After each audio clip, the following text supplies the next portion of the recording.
but he felt better after a drink. The signal dropped. "Hurrah, we're off! Hurrah, we're off!" puffed Thomas.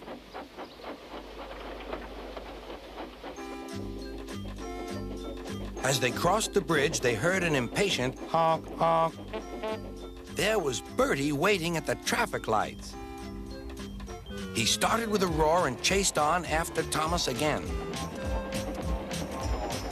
Now Thomas reached his full speed. Bertie tried hard, but Thomas was too fast.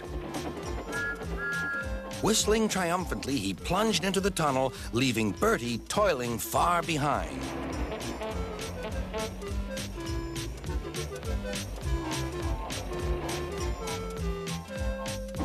"We've done it! We've done it!" panted Thomas.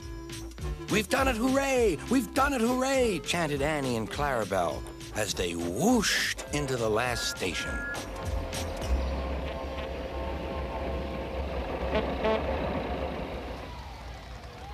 Everyone was there to celebrate Thomas's victory, but they gave Bertie a big welcome, too. "Well done, Thomas," said Bertie. "That was fun. But to beat you over that hill, I should have to grow wings and be an airplane."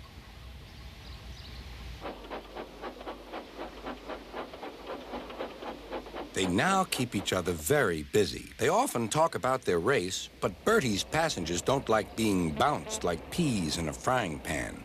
And Sir Topham Hatt has warned Thomas not to race at dangerous speeds. So although, between you and me, they would like to have another race, I don't think they ever will. Do you?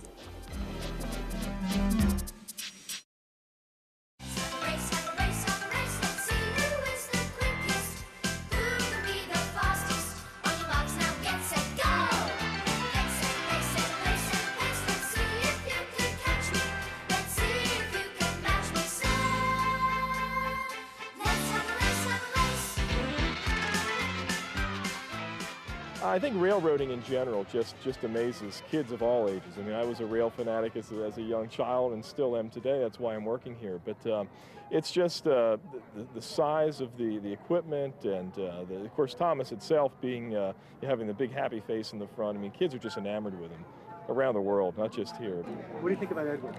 What he fell in? He looks like Thomas and Gordon put together. One day, James had to wait at the station till Edward and his train came in. This made him cross. "Late again!" Edward laughed and James fumed away.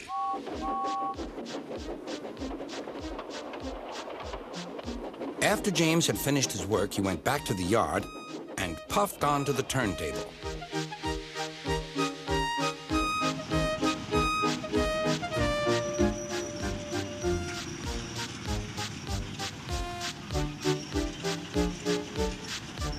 He was still feeling very bad-tempered. "Edward is impossible," he grumbled to the others. "He clanks about like a lot of old iron, and he is so slow, he makes us wait." Thomas and Percy were indignant. "Old iron? Slow? Why, Edward could beat you in a race any day." "Really?" said James. "I should like to see him do it."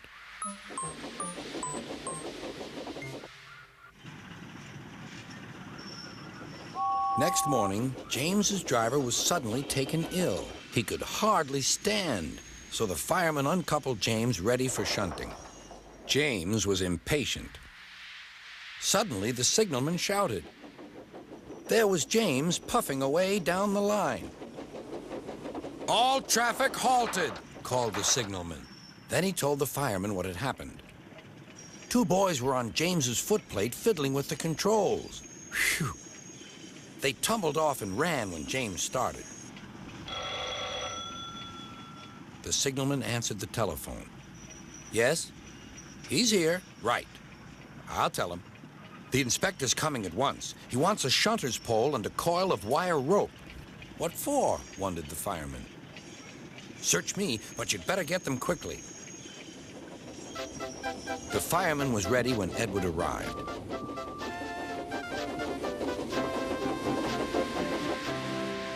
The inspector saw the pole and the rope. "Good man, jump in."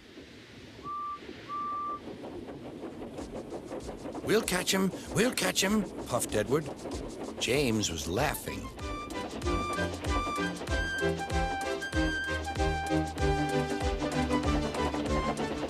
What a lark! What a lark! He chuckled to himself. Suddenly, he was going faster and faster. He realized that he had no driver. What shall I do? I can't stop. Help! Help! We're coming, called Edward.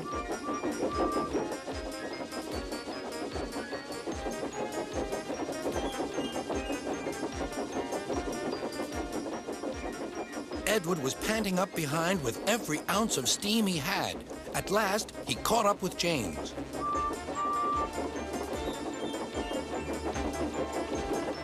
Steady, Edward, called his driver.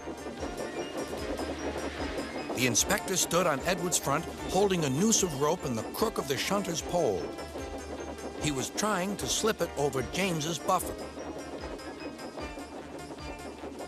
The engines swayed and lurched. At last, got him, he shouted. He pulled the noose tight. Gently braking, Edward's driver checked the engine speed, and James's fireman scrambled across and took control.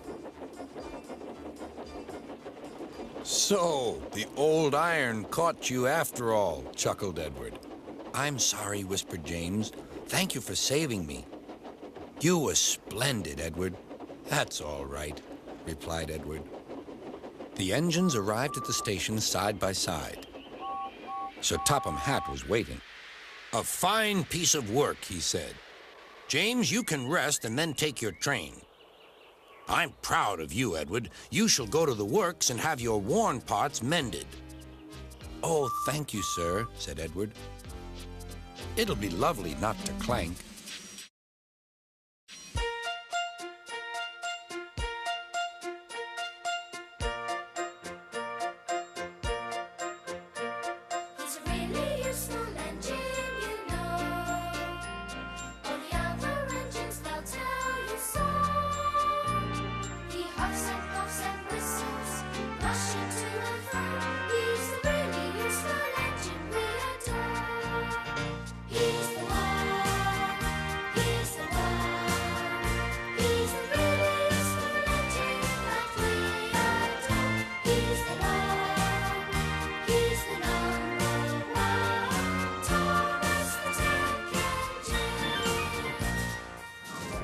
About Gordon is he gets stuck, is he can't go up the hill with freight cars.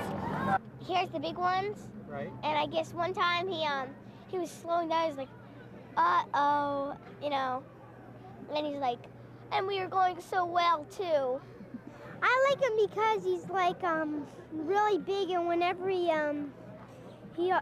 whenever there's something wrong, he always changes it into something jolly, kind of.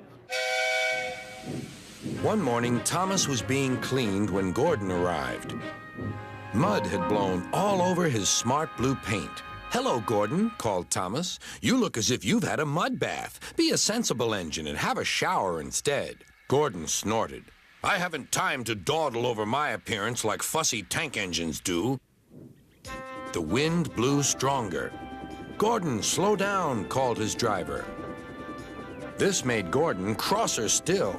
Now I'll be dirty and late, he hissed. At the next station was a sign. All trains must wash down daily. James had just finished being cleaned. Come on, Gordon, said his driver. You'll feel better, too, after a good hose down. Bah, said Gordon, and angrily let off steam.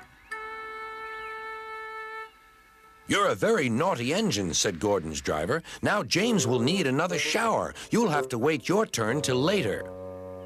Good riddance, huffed Gordon. I'm far too busy to waste time with water. He finished his journey safely and steamed into the big station. Sir Topham Hatt was waiting. So were Gordon's coaches and the passengers. Goodness gracious, said Sir Topham Hatt. You can't pull the train. Henry will have to do it. Gordon, you'd better get cleaned straight away.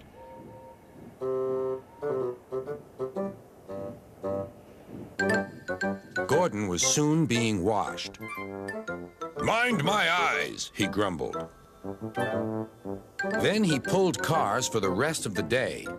Freight trains, he spluttered. He felt his position deeply.